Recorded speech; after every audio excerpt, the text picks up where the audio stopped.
Okay, so today I want to talk about stress,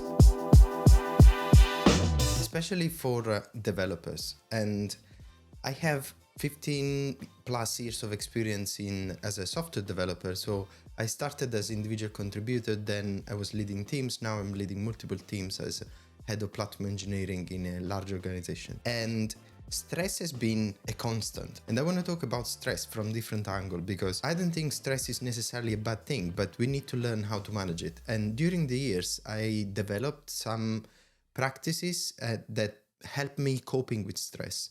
And I am now trying to pass this to everybody, especially my teams. I try to make sure people can cope with stress because that's the only way to do a good job. People that are stressed and cannot cope with the stress, they will eventually leave because they are not happy. What I've done was I asked ChatGPT what could be the right questions that a more junior developer will ask to someone senior with my experience. And they got these following questions. So hopefully they are useful for you as well. So the first one is, what was the most stressful period in your career and how did you handle it?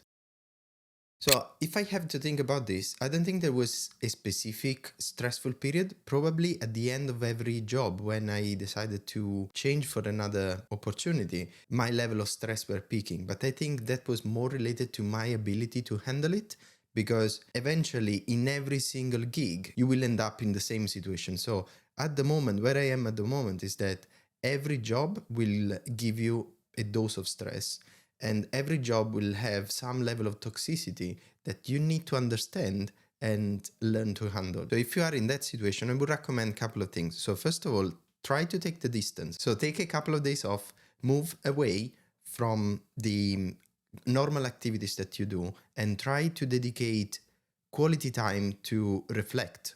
So most of the time, don't avoid activities like doom scrolling or other things that are just killing you. So I recommend go for a walk, do physical exercise. That's extremely important.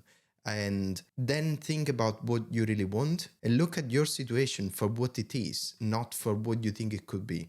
This is important because most of the time it's our brain that is telling us things that are not real. So analyze the facts and make sure you understand that this is just a job and you're there to do your best. So if you feel you're doing 100%, you are investing, you are committed to what you're doing, it's okay. Not everything is perfect. Not everything will go in the direction that you want. Take your time, reflect, and try to adjust. Try to change your strategy. Your strategy may also be, I'm going to leave this place. That's fine. But try to understand because most of the time you're just changing for another type of stress that can be, for example, building again your career in a new organization from scratch. So that's a different type of stress. Probably you already know how to handle that, and that's why you feel more comfortable. I think every time you face a type of stress, you need to adapt your strategy to how you are going to handle that. This is an interesting one because the question is, how has your view of stress changed from being an individual contributor to a leader? So it changed immensely because when I started as individual contributor, my stress was mainly on the technical aspect and on the communication. I'm not an English native speaker, probably you can tell from my Italian accent. And when I moved to UK, I was really struggling with English. So for me, it was very complex and it was extremely stressful. I remember for my first job, one day I went back home, I had high temperature, and the day after I was okay. And my father is a doctor, so I asked him, oh, what happened? And he told me, it's just stress. You were stressed. And that level of stress was very, very practical, not subtle. I was able to map my stress levels with the activity that I was doing. The same was with finding solutions. So most of the time I had the imposter syndrome. So I have already made a video about imposter syndrome specifically for developers. So you can find the video up here if you want. And that was the stress as individual contributor. Then while I was growing in my career, leading people and leading large projects, the stress changed because you have different commitments. So when I started as a team lead, my stress was more about the well-being of the team. I wanted to be seen as a good leader And I always wanted to encourage my team. So I was constantly worried about the recommendations, how I was mentoring them. So it was a slightly different type of stress that was essentially every conversation I was having in the office, it was coming back home with me. And I was thinking during the night, during the days, how can I solve this problem? So I never had problems with that type of stress because I like reading, I like documenting myself, I like trying to find these type of solutions, and I like to help. So the fact that I was useful for someone, helping others, it was energizing me. So it was a type of stress that I always find very useful.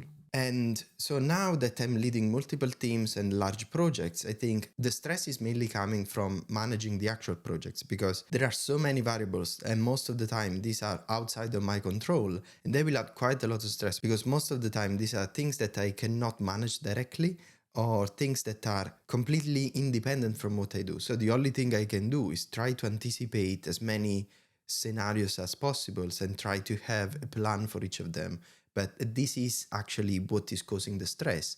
But it's also the type of stress of problem solving, right? So try to think always as a new challenge and try to define the boundaries about what is work and what is not work and relegate all these thoughts and activities to only your work. And I'll promise you, you're gonna notice that when you don't work, you will produce the solutions for those problems. If you focus on the problem, most of the time, your brain won't be able to freely think about solutions. So try to put that in practice and try to have clear boundaries in your time. So next question. Next question is, do you think stress is inevitable in this industry?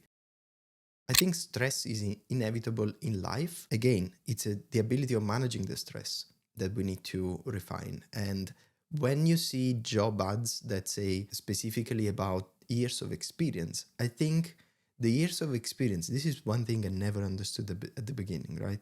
Because I was thinking, oh, why a Java programmer? If I know Java, why I need 10 years of experience? I think the experience is handling complex situation and in a way also stress. So back to the question, do I think if stress is inevitable in this industry? Yes, stress is inevitable, but your ability to handle it is your job. Your job is not just coding, your job is handling stress situations from every angle of software engineering. That can be from learning a new skill, one type of stress, to dealing with a coworker, to dealing with the complex project, to dealing with unexpected situations. So yes, is inevitable and it's your job to fix it. So it's your job to manage how you handle the stress. Once you do that, you will find yourself working on harder things with less effort. So that's where you should put your focus. That's how you grow in your career. That's how you get promotions. That's how you do everything. And this is not just for work. This is not just for software engineers. This is in general in life. Next question is, how do you support your team when they are burning out? Okay, the first thing I say is that burnout is not a consequence of hard work. Burnout is a consequence of hard work with no results.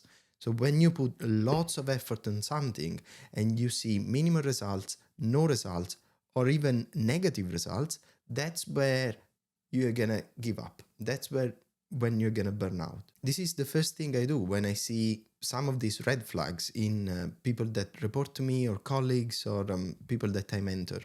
If I see that the amount of stress for them is too high and they are struggling and they don't have mental clarity, then I'll tell them to slow down, reflect what is not working, and understanding that the burnout is coming from lack of results and they should figure out how to change that situation. Because the more effort they put in that activity without results, the closer they are to quitting their job. And burnout is not an easy thing to overcome because most of the time will have an impact for months and also years after that. So make sure you identify that you are in a situation of burnout and try to have little adjustments so you can avoid the consequences. So other things that I do to help people that I feel are in burnout or are about to enter the burnout state is to talk freely about what were my experiences, because most of the time people feel that some experiences are unique to them and they need to have some level of support. They will feel better if they know that someone else had a very similar situation in the past, and understanding that now they are out of it is going to help them. So one good thing, one good question you can ask is, would this be relevant in 5 years? If people think that is not going to be relevant in 5 years, then it's already alleviating a lot their symptoms. So at that point, you just need to provide support to figure out how they can build coping mechanisms to move away from that situation. Sometimes also taking a small break. Again, it doesn't have to be a long break, a little bit longer than a weekend. So 1 or 2 days. So you can tell them to take Friday, Monday off. It will give them the ability to recharge. And this, I tried this with myself most of the time. And sometimes I book a long holiday and then after 3 days, I feel, okay, I feel re-energized. I can probably go back to work now. So that's why sometimes what we need is just a little break and step away and look ourselves from outside. So these are mainly the suggestions that I generally do. Then obviously you need to be specific case by case. So the next question is, what's one piece of advice you would give to your younger self about managing stress? Okay, I think this is related to what I just said. What I would say to my younger self is, think if this is going to be relevant in 5 years. If it's not going to be relevant in 5 years, assume that at one point this problem will disappear. So keep doing your best. Try to always use your judgment. Try to make sensible choices, and then you cannot blame yourself for anything. So if something doesn't work, it doesn't work. Accept the fact you have to change your strategy. You have to change something. Something is wrong. It's not your fault. And don't forget to take a break. Now, let's see what is the last question. The last question is it possible to grow your career without embracing the grind culture? Yes, I think embedding sustainability in your activities. So, and doing activities that you like, making sure sometimes some activities is the narrative that we tell ourselves, right? So if there is something we don't like, there is always an angle that we may like. There is always a challenge. It's like, for example, there is an activity that I really hate. And for me, the challenge will be to complete that activity in the shortest possible time instead of complaining about that activity. So this is another thing. This is very important. I didn't mention before, but that's key. The more you complain, the more you give energy to these negative thoughts. So try to accept the facts and move away from them as soon as possible, because contemplating a stressful situation will just amplify the level of stress in yourself. So there is absolutely 0 point to keep iterating a painful situation in your mind, because you are living that situation over and over again. So when you log off, make sure you do it 100%. So switch everything off, because you need to recharge. So here are a couple of videos that I made a few weeks ago. One is about the importance of holidays and taking breaks. The other one is about the imposter syndrome. So if you like this type of content, subscribe, let me know what you think, and thank you. Bye.